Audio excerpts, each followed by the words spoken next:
Brock, thanks for joining us. Well, thanks for inviting us in. nice that you could be here today. Thank you. Well, this is quite an impressive collection. So let's start with the oldest car in your collection, the one that you kind of probably got started with.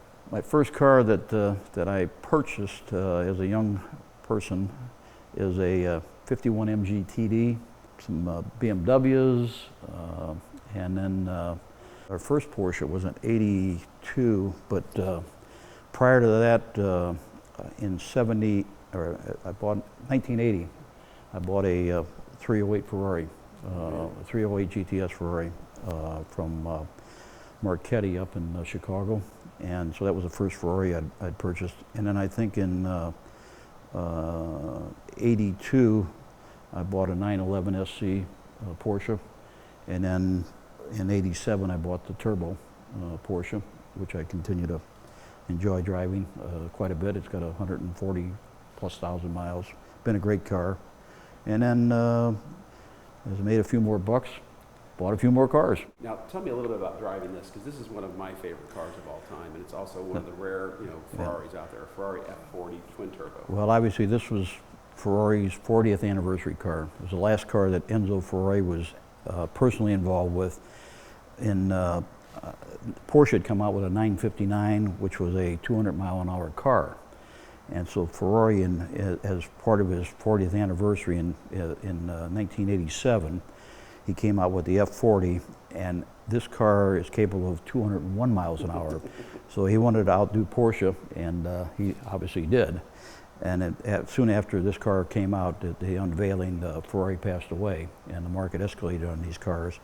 There's approximately 235 U.S. cars were manufactured.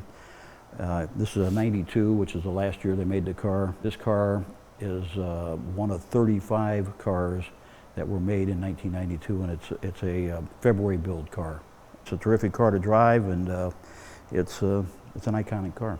A lot of cars today are over-restored.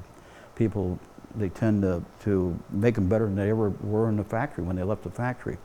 I'm just a caretaker. I'm just passing through time here with these cars, and sometime in the future, they're going to be somewhere else, and I hope that wherever they go, that whoever they go to respects the car as well as I respect these cars and the collection of these cars, and takes as good a care of these cars as I've tried to do over the time that I've had the enjoyment of these cars. And it's very important to me to make sure that they go to the right place when I go somewhere else beyond this place. So you see it as stewardship, right? I do see it as stewardship, and I think that's true of a lot of people. I mean, they didn't buy vehicles for the appreciation of the value of the cars.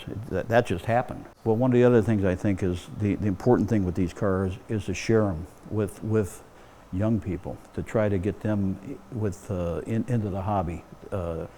When a young child comes up, I say, "Hey, sit in that car. It won't bite. Go ahead. It won't. It's not gonna.